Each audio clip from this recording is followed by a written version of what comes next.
আসসালামু আলাইকুম রহমতুল্লাহি ওবরকাতুহু। সম্মানিত দর্শক, ইনকিলাব মঞ্চের মুখপাত্র জনাব ওসমান হাদি আততায়ীর গুলিতে মারাত্মকভাবে আহত হয়েছিলেন। আহত হওয়ার পর পুরো দেশ জাতি তার জন্য আর্তনাদ করে উঠেছে। তার প্রতি মমত্ব এবং ভালোবাসা, বলতে গেলে যারা তার দ্বারা ক্ষতিগ্রস্ত ছিলেন তাদেরকেও নিশ্চুপ করতে বাধ্য হয়েছে। পুরো দেশ এবং জাতি তার প্রতি যে সহমর্মিতা জানিয়েছে, ভালোবাসা জানিয়েছে, তাকে যেভাবে মানুষ দোয়ায় অন্তর্ভুক্ত করেছে, সাম্প্রতিক সময়ে কোনো একজন ব্যক্তিকে নিয়ে এভাবে ঐক্যমত্য হয়নি। যেভাবে তিনি আহত হয়েছেন, নর্মালি এই ধরনের আহত রোগী বাঁচে না, এবং তিনি এখনও পর্যন্ত বেঁচে আছেন। ঢাকা মেডিকেল থেকে তাকে এভার কেয়ারে নেওয়া হয়েছে, সেখানে অপারেশন করা হয়েছে। এভার কেয়ার থেকে আবার তাকে সিঙ্গাপুরে নেওয়া হয়েছে উন্নততর চিকিৎসার জন্য।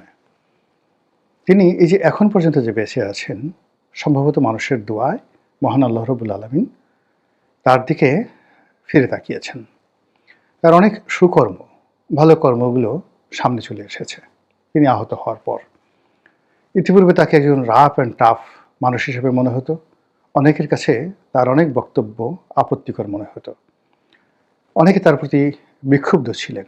কিন্তু সেই হাদি যখন গুলিবিদ্ধ হলেন, যখন আমরা জানতে পেলাম যে তিনি ব্যক্তিগত জীবনে সৎ, তিনি তার কর্মী এদের প্রতি এতটা দয়ালু যে তাদেরকে খাওয়ানোর জন্য তিনি না খেয়ে থাকতেন, তাদেরকে শোয়ানোর জন্য তিনি নির্ঘুম থাকতেন, এবং he was never a ambitious man, he was a pious, একজন ধর্মভীরু মানুষ। ওই যে উল্টোপাল্টা কথাবার্তা বলতেন, ঝাঁকে ঝুঁকে দিতেন বা জোরে জোরে বিদ্রোহী কবিতা আওড়াতেন, এগুলো তার একটা স্টাইল ছিল, কিন্তু তার ভিতরে একটা অসাধারণ সুন্দর মনুষ্যত্ব বোধ কাজ করেছে। ফলে তিনি সেই কোন মঞ্চের লোক, কোন মতের লোক, পথের লোক ইত্যাদি সব কিছু ভুলে গিয়ে একজন ওসমান হাদি, যিনি কিনা জুলাই আগস্ট বিপ্লবের একজন অগ্রনায়ক ছিলেন এবং গত 14টি মাস ধরে এটি রাজনীতির স্বপ্ন বাস্তবায়নের জন্য চেষ্টা করে যাচ্ছিলেন। তার সেই কর্মের প্রতি মানুষ যখন সহমর্মিতা প্রকাশ করেছে, ঠিক সেই সময় বাংলাদেশের চিহ্নিত কতগুলো দুষ্ট চক্র, তারা এই সেই ওসমান হাদির যে আহত শরীর, তার রক্ত ইত্যাদি নিয়ে যে নোংরা খেলা শুরু করেছে, এই নোংরা খেলার ফলে পুরো রাজনীতিটা এখন অশান্ত হয়ে পড়েছে। প্রথমেই যেটা বলতে হয় সেটি হলো যে এই হত্যা প্রচেষ্টার যে দায়, এটি প্রথমে চাপানোর চেষ্টা করা হলো মির্জা আব্বাসের উপর, এরপর বিএনপির উপর, এরপর আওয়ামী লীগের উপর চাপানোর এখন সর্বচেষ্টা করা হচ্ছে। তারপর সর্বশেষ ওসমান হাদিকে এই মৃত্যুর দরজায় পৌঁছে দেওয়ার জন্য বা তাকে এই যে তার প্রতি গুলি চালাতে উদ্বুদ্ধ করার জন্য একটা পরিবেশ প্রেক্ষাপট তৈরি করার জন্য 4 জন মানুষ দায়ী, এরকম একটা অভিযোগপত্র কোনো একটা থানায় দায়ের করা হয়েছে এবং সেই অভিযোগপত্রের ভিত্তিতে সিনিয়র সাংবাদিক আনিস আলমগীরকে গ্রেপ্তার করা হয়েছে। বলা হচ্ছে যে আনিস আলমগীরের মতো যারা লোকজন রয়েছেন তারাই নানা সময় জনাব ওসমান হাদিকে ব্যক্তিগতভাবে আক্রমণ করে, তার বিরুদ্ধে নানা রকম ন্যারেটিভ তৈরি করে তাকে একজন বিরক্তিকর মানুষ হিসেবে পরিণত করে তাকে এই মৃত্যুর দরজায় ঠেলে দিয়েছে। আমি ব্যক্তিগতভাবে জনাব ওসমান হাদিকে নিয়ে উনি আহত হওয়ার আগ পর্যন্ত কখনো একটা টু শব্দ উচ্চারণ করিনি এবং তার ব্যাপারে আমার কোনো আগ্রহই ছিল না কখনো।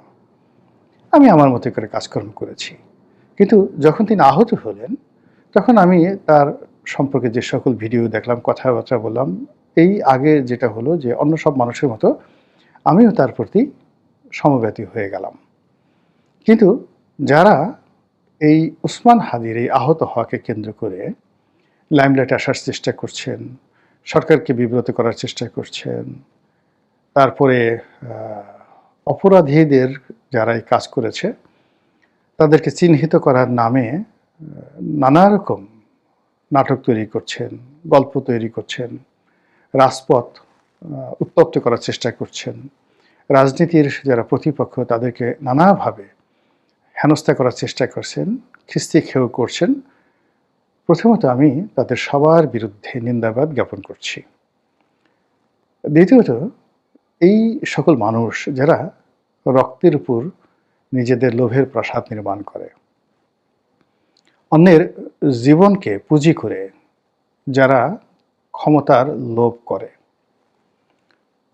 যারা এইরকম একটা হৃদয় বিদারক দৃশ্য, সেই হৃদয় বিদারক দৃশ্যকে পুঁজি করে তারা ফায়দা হাসিলের ধান্দা করে, এই সমস্ত মানুষ সরাসরি আল্লাহর গজবের দ্বারা আক্রান্ত হয়ে থাকেন। আমরা অতীতে আমাদের মহান মুক্তিযুদ্ধের সময় দেখেছি, আমাদের স্বৈরাচারের বিরুদ্ধে আন্দোলনের সময় দেখেছি, আমরা বিভিন্ন ক্ষমতাধর মানুষের পতন দেখেছি, বহু সম্মানিত মানুষের অসম্মান দেখেছি, বহু ধনী ব্যক্তিকে দেউলিয়া হতে দেখেছি, বহু স্বাস্থ্যবান মানুষকে রোগাক্রান্ত হয়ে, প্যারালাইজড হয়ে, পঙ্গু হয়ে, পচে গলে মরতে দেখেছি। এই জীবনের যে উল্লাস, এই জীবনের যে দাম্ভিকতা, সেটা ক্ষমতার হোক, জীবনের হোক, যৌবনের হোক, তা খুবই ক্ষণস্থায়ী এবং আপেক্ষিক। আমরা প্রায় সবাই, হাতে গোনা দুই একজন, তারা সামনে আসছে না, সবাই ভুলে গেছি যে আজ থেকে 15 মাস আগে 2024 সনের জুলাই, আগস্ট, সেপ্টেম্বর,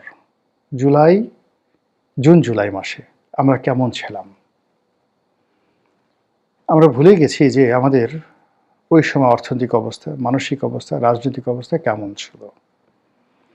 আমরা যে এখন সবাই তিড়িং বিড়িং করে লাফাচ্ছি, দম্ভ দেখাচ্ছি, মিথ্যা কথা বলছি, রাষ্ট্র ক্ষমতাকে ব্যবহার করছি, রাষ্ট্রীয় অর্থ লুটপাটের চেষ্টা করছি, ঘোর দুর্নীতিতে আকণ্ঠ নিমজ্জিত হয়ে যাচ্ছি এবং আমাদের প্রতিপক্ষকে সাবেক স্বৈরাচার, ফ্যাসিস্ট হিসেবে যাকে আমরা গালাগাল দিই, সেই আওয়ামী লীগ সভানেত্রী শেখ হাসিনার যে সকল দোষ ত্রুটি আমরা সেই গত 15 বছর যাবৎ বলে আসছি এবং এখন যেগুলো আমরা আরও 100 গুণ ফুলিয়ে ফাঁপিয়ে বলছি, তার চেয়েও মর্মান্তিকভাবে, নিষ্ঠুরভাবে আমরা এই গত 14 মাসে যে সকল অপকর্ম করেছি এবং করে যাচ্ছি, তার পরিণতি নিঃসন্দেহে খুব দ্রুতই আমাদের দিকে চলে আসবে।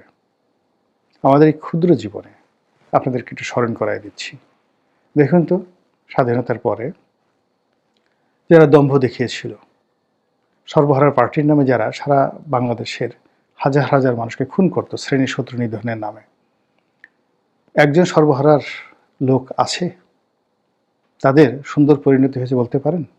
নাই। এরপরে দ্বিতীয় শক্তি হিসেবে জাসদ, এদেশের হাজার হাজার তরুণ তরুণীর জীবন ধ্বংস করে দিয়েছে এই জাসদের রাজনীতি। বলুন তো, জাসদের একজন সিঙ্গেল লোক সুন্দরভাবে সম্মান সহকারে মরতে পেরেছেন, মর্যাদা সহকারে মরতে পেরেছেন, তাদের পরিবার পরিজন এই সমাজে খুব ভালো অবস্থানে আছেন? নেই, কাউকে দেখাতে পারবেন না। এরপরে সেই বাকশাল এবং বঙ্গবন্ধুকে কেন্দ্র করে যে চক্রটি, তারা সে কম্বল চোর হোক, টিন চোর হোক, সোনা চোর হোক, সেই রিলিফ চোর হোক, যার কথা বঙ্গবন্ধু বলে গেছেন, একজন লোকে দেখান তো এই বাংলায় বেঁচে আছে সম্মান নিয়ে, মর্যাদা নিয়ে, এবং তাদের পরবর্তী প্রজন্ম সেই রিলিফ চোর, টিন চোর, বিস্কুট চোর, চিনি চোর, এই সিন্ডিকেটের সদস্যদের একটি বংশের একজন লোক এই বাংলাদেশে ভালো আছে আমাকে একটু দেখান, আমি দেখিনি। এরপরে যারা পরবর্তীতে সন্ত্রাস করেছে, সেটা সেই এরশাদ জামানায় হোক, কিংবা সাত্তার সাহেবের জামানায় হোক, কিংবা শহীদ প্রেসিডেন্ট জিয়াউর রহমানের জামানায় হোক, যারা রাষ্ট্রের সঙ্গে বেইমানি করেছে, তাদের যারা নিয়োগকর্তা তাদের বিরুদ্ধে বেইমানি করেছে, বিদেশি শক্তির প্রতিভূ বা এজেন্ট হয়ে দেশের বিরুদ্ধে কাজ করেছে, সেই 75-এর 15 আগস্ট থেকে 1991 সন পর্যন্ত একজন সিঙ্গেল লোক দেখান ভালো আছে, দেখাতে পারবেন না। তারপর 91 থেকে আপনি একেবারে 2024 সনের 5ই আগস্ট পর্যন্ত সকল মন্ত্রী, এমপি, সেক্রেটারি, আইজি, সেনাপ্রধান থেকে শুরু করে যে সমস্ত মানুষের বিরুদ্ধে আপনাদের ঘৃণা ছিল, রাগ ছিল, ক্রোধ ছিল, যাদের প্রতি আপনাদের অভিসম্পাত ছিল, যাদেরকে আপনারা মন্দ মানুষ হিসেবে জানতেন, একজন সিঙ্গেল লোক দেখান তো, কারো পরিবার আছে কিনা, পরিবারের সদস্যরা ভালো আছে কিনা, কারো সুন্দর সুস্বাস্থ্য আছে কিনা, কারো সুনাম সুখ্যাতি আছে কিনা, কারো জীবনে সুখ শান্তি সমৃদ্ধি আছে কিনা, জীবনের যে উর্বরতা, ফার্টাইলিটি, এটি তাদের আছে কিনা, কিংবা তাদের যে করুণ পরিণতি আমাদের চোখের সামনে দেখতে পাচ্ছি। প্রত্যেকটি মানুষের, একটা সিঙ্গেল লোক কেউ ভালো নেই। তো এত উদাহরণ থাকা সত্ত্বেও এই গত 14 মাসে আবার সেই পিপীলিকার পাখা হয় মরিবার তরে। তা আমাদের মধ্যে আমরা যারা পিপীলিকা হয়েছি আবার উড়তে চাচ্ছি, সেই বিখ্যাত কবিতার মতো পিপীলিকা জেদ ধরছে উড়বেই, বনের দাতাল শুয়োর রাজা শুনে বসবেই, সেই বিখ্যাত কবিতা।